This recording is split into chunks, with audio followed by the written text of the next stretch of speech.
Queridos irmãos e irmãs, hoje nós temos essa bela liturgia da palavra e a primeira leitura e o Evangelho concordam entre si, porque nós temos a citação da profecia de Isaías confirmada na decisão de Jesus de se fixar em Cafarnaum e iniciar o seu ministério na Galileia, mostrando como a luz do Senhor começa ali. E é muito interessante como o Senhor também vai, na medida em que começa o seu ministério, vai chamando os seus discípulos. Às vezes a gente tem essa visão desses filmes, religiosos que fazem. Eu me lembro quando eu era mais novo, que tinha aquele filme do Jesus de Nazaré, do Franco Zeffirelli, ou tinha aquele lá, O Rei dos Reis, aqueles filmes. Jesus chegava muito solene, na beira do mar e dizia para os discípulos, para seguirem, e eles deixavam tudo e seguiam, Eu sempre achava aquilo desafiador, de pensar assim, como assim, largar as coisas todas e vai? A gente ouve o argumento de nossa, porque era Jesus, então assim, a gente deixa as coisas todas e vamos segui-lo.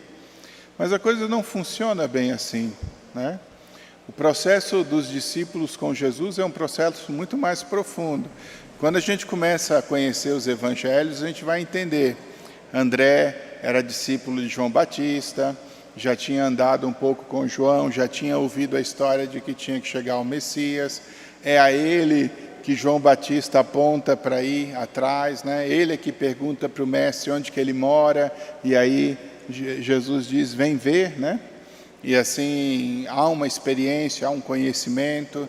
Se você vai ler o Evangelho de Lucas, você vai ver que Jesus, antes dessa narrativa do chamado de Pedro, já tinha ido à casa de Pedro, já tinha pregado na casa de Pedro, já tinha curado a sogra de Pedro, já havia uma experiência e um conhecimento. Então, os discípulos ali, quando são chamados na narrativa de Mateus, nós não devemos entender que foi simplesmente um primeiro encontro, mas foi um processo de aproximação, onde o Senhor foi cativando esses homens, de modo que eles pudessem se sentir à vontade de deixar todas as outras coisas por entenderem a importância de Jesus. O próprio Pedro, na mesma narrativa de Lucas, no chamado de Pedro, nós vamos ver uma passagem muito bonita, porque Jesus sobe na barca de Pedro e pede para Pedro afastar da margem para ele poder pregar para as pessoas.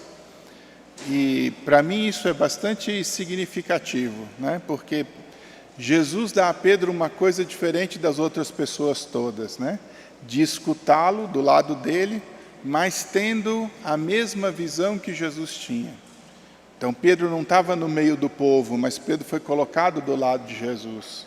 E escutar a palavra, mas ter a mesma visão e a mesma percepção de Jesus daquilo que estava acontecendo. E isso é muito bonito, E vou dizer uma coisa, existe uma diferença muito grande entre aqueles que são ouvintes da palavra e aqueles que são discípulos. Vocês reconhecem a diferença de imediato, Assim, o ouvinte da palavra é aquele que acha a palavra bonita, mas ali tem um discurso interessante, tem uns valores, eu gosto daquela pessoa que fala, e a gente vai lá e escuta, de bom grado, porque a gente quer escutar aquela palavra, Ela me é boa nos ouvidos, eu entendo o valor, eu entendo o significado dela. Isso é o ouvinte da palavra, O discípulo, não. O discípulo é aquele que se coloca na condição de aprender o ofício do mestre. Por isso existe uma grande diferença entre ser ouvinte da palavra e ser discípulo. Porque aqui Jesus chama Pedro a ser discípulo. E aí o que acontece? Ele vai se tornar pescador de homens, ou seja, ele vai fazer o ofício de Jesus. Quem quer ser discípulo de Jesus precisa aprender ou ter a percepção de que eu vou fazer um processo de me estabelecer na experiência do mundo a modo de Jesus. Não é simplesmente ser um mero ouvinte, mas é alguém que faz a escolha de seguir o estilo de vida. É alguém que decide viver a vida de acordo com aquilo que o Mestre está ensinando. Não é simplesmente alguém interessado por uma conversa, mas é alguém que entendeu o sentido daquela realidade e quer aprender de modo a poder aplicar.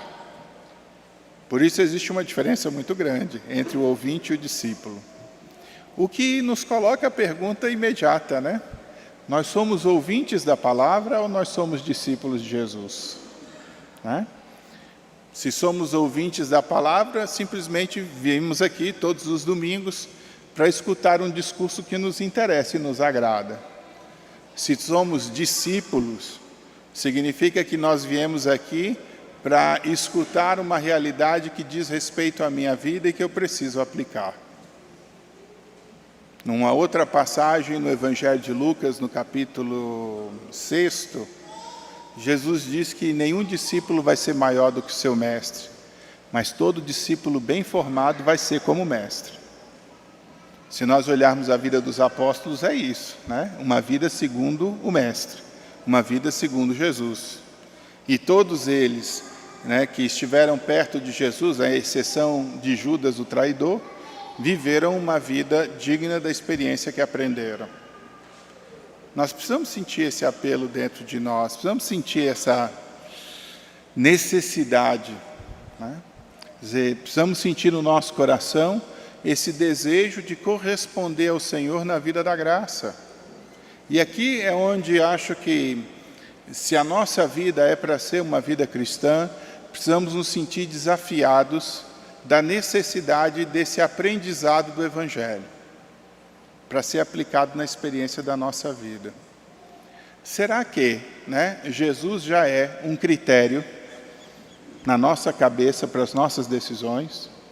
Será que quando eu vou escolher as coisas que são importantes na vida, eu decido segundo o senso comum, ou eu decido segundo aqueles valores que são os valores que vêm de Jesus Cristo, que são os valores do Evangelho? Será que naquelas coisas que realmente importam, né, eu me sinto dentro desse contexto da experiência de cristão, ou eu, sei lá, né, decido segundo aquilo que são os meus desejos, as minhas vontades, as minhas paixões? Porque uma coisa é uma coisa e outra coisa é outra coisa. Não é assim? Eu digo que hoje em dia nós vivemos em tempos tão difíceis, né, que nós precisamos recorrer aos filósofos pré-socráticos para definir o que é realmente conhecimento e pensamento, né? Porque os filósofos pré-socráticos, para falar das coisas, eles começaram com uma premissa extremamente importante. Vocês sabem que premissa é essa? O que é, é. O que não é, não é. Né? E hoje nós estamos com uma crise tão grande da verdade que a gente nem sabe o que é, né, e o que não é, né, e ficamos aí confusos. Mas o amor à verdade deve nos levar a procurar justamente viver segundo essa verdade. O amor aos valores, né, precisa nos convencer de que aplicar esses valores produz uma realidade, um efeito na experiência do mundo, que é uma realidade e um efeito transformador. E é aqui onde nós precisamos nos sentir desafiados, né, por essa palavra, por esse Evangelho, e nos sentir movidos, né, a viver também segundo essa realidade da graça.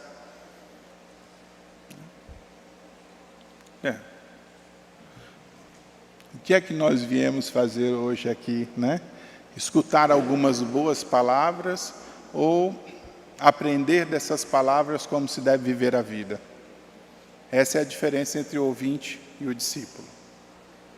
Agora, em relação aos discípulos de Jesus, a nossa liturgia ainda traz uma coisa a mais, né? Na nossa segunda leitura, que eu acho importante, né? Paulo vai dizer no início da leitura: pelo nome do Senhor nosso Jesus Cristo, né, eu vos exorto que sejais todos concordes uns com os outros e não admitais divisões entre vós. Isso é muito importante e a preocupação de Paulo é muito legítima, porque existe só um Jesus Cristo. E o Jesus Cristo deve ser o paradigma e a referência da nossa vida pessoal, mas também das nossas decisões comunitárias. A igreja precisa ser esse sinal e essa presença de Jesus a partir justamente da concórdia dos irmãos. E entre nós ficou convencionado, melhor dizendo, de que a concórdia entre nós é um sinal do Espírito Santo. Santo Agostinho dizia, da necessidade justamente de procurarmos essa experiência da concórdia. O modo como a igreja escolheu para definir aquilo que são as suas verdades de fé se chama concílio, ou seja, um consenso. E sempre que a igreja chegava em consenso, havia uma alegria muito grande nos irmãos, porque o consenso era o sinal da presença do Espírito para que nós pudéssemos nos mover nos rumos que precisávamos tomar. Assim, queridos, é importante que a gente defenda esse senso de concórdia fundados no amor e na verdade. Os discípulos de Jesus precisam trabalhar e garantir essa concórdia.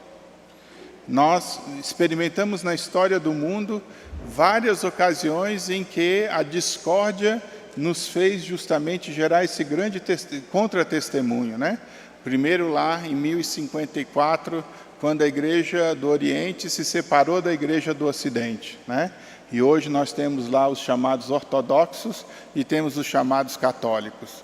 É uma chaga, é uma divisão desnecessária, Se arrumou uma desculpa teológica, mas na verdade, infelizmente, isso se deu por disputas de poder. Depois, lá na frente, nós vamos ver que diante das dificuldades que a igreja sofre, também alguns resolveram separar-se.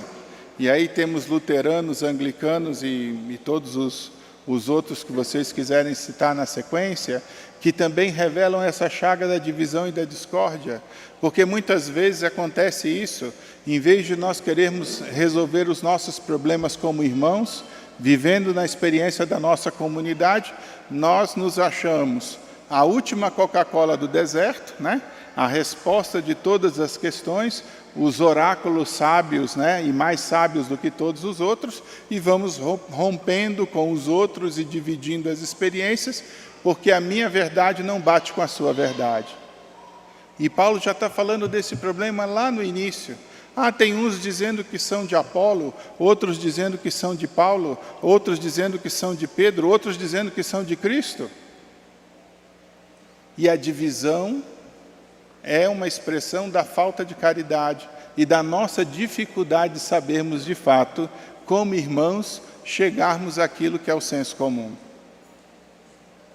Como nós precisamos, para poder traçar uma verdadeira via de cristãos, estarmos dispostos a dialogar a ponto de construir, na verdade, que é Jesus Cristo, o consenso que vem da caridade. Por isso, suspeitem, se na internet acharem alguém aí simplesmente depreciando, os cristãos, ou acharem na internet alguém que diz que um grupo de cristãos é melhor que outro grupo de cristãos, ou acharem qualquer pessoa que de repente queiram promover uma experiência onde existem cristãos de tipo mais excelente que outro tipo de cristão, movimento melhor do que o movimento A, melhor do que o movimento B, Porque a discussão entre nós não pode ser essa, Existe uma beleza em saber construir uma unidade na diversidade e entender o valor e o dom que essa diversidade muitas vezes traz. Tem gente que vai se dedicar mais ao social, tem gente que vai se dedicar mais à oração, tem gente que vai se dedicar mais às coisas práticas, tem gente que vai se dedicar mais à espiritualidade, tem gente que vai amar a vida contemplativa, tem gente que vai amar a pastoral, mas isso não desqualifica nenhuma coisa nem outra. O problema está no nosso coração. O problema está no nosso coração, porque eu tenho que me achar melhor do que os outros, Porque parece, que a coisa que eu faço tem que ser melhor do que a coisa que o outro faz, Porque, sei lá, o meu feijão precisa ser mais cheiroso do que o feijão do outro, E eu preciso dizer para o outro, seu feijão é pior que o meu. Você entende o problema? a gente vai construindo na nossa maneira de ver, né, coisas que às vezes são muito ruins. A ideia de que para que eu me sinta feliz e realizado em alguma expressão de vida e pastoral, eu tenho que dizer que todas as outras são ruins. A gente faz isso às vezes no ambiente de trabalho, né? A ponto de um filósofo chegar a dizer que o homem é um lobo para o outro homem, né? Porque se tiver oportunidade, vai lá e engole, né? E a gente quer subir no nosso trabalho, às vezes se esforçando para depreciar o outro. Que coisa triste que a gente tenha que se promover dessa maneira. Às vezes a gente faz isso em casa, né? Um irmão, né, que massacra a estima do outro, né, dizendo que ele é melhor, que ele faz melhor, que ele resolve melhor, que ele... E o outro cresce ali dizendo, nossa, eu não consigo ser que nem o meu irmão. Às vezes na vida de casal, onde o casal, em vez de entender que é uma equipe que está ali para vencer a vida juntos, estão disputando entre eles quem é o melhor e quem está mais certo. Quantas brigas de casal às vezes é isso, né? Uma discussão sobre quem está certo e quem está errado, né?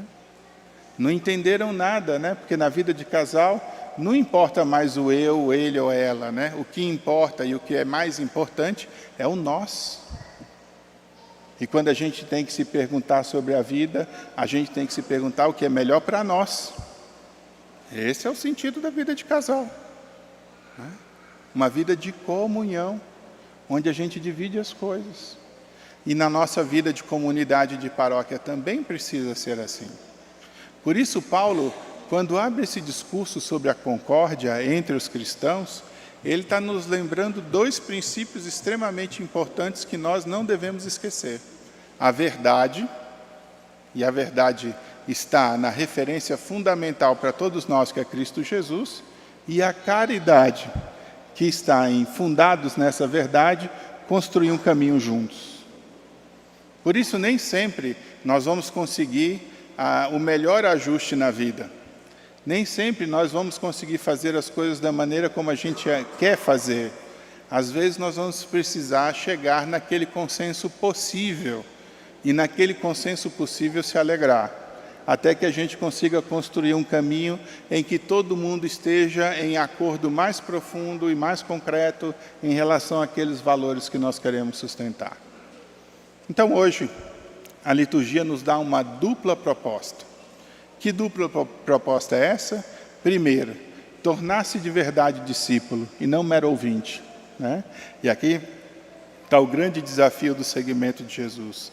Segundo, nesse segmento, junto com os outros, saber pautar-se pela verdade e pelo amor, de modo a construir um consenso onde todos possam existir, onde todos possam prosperar, onde todos possam crescer na vida da graça.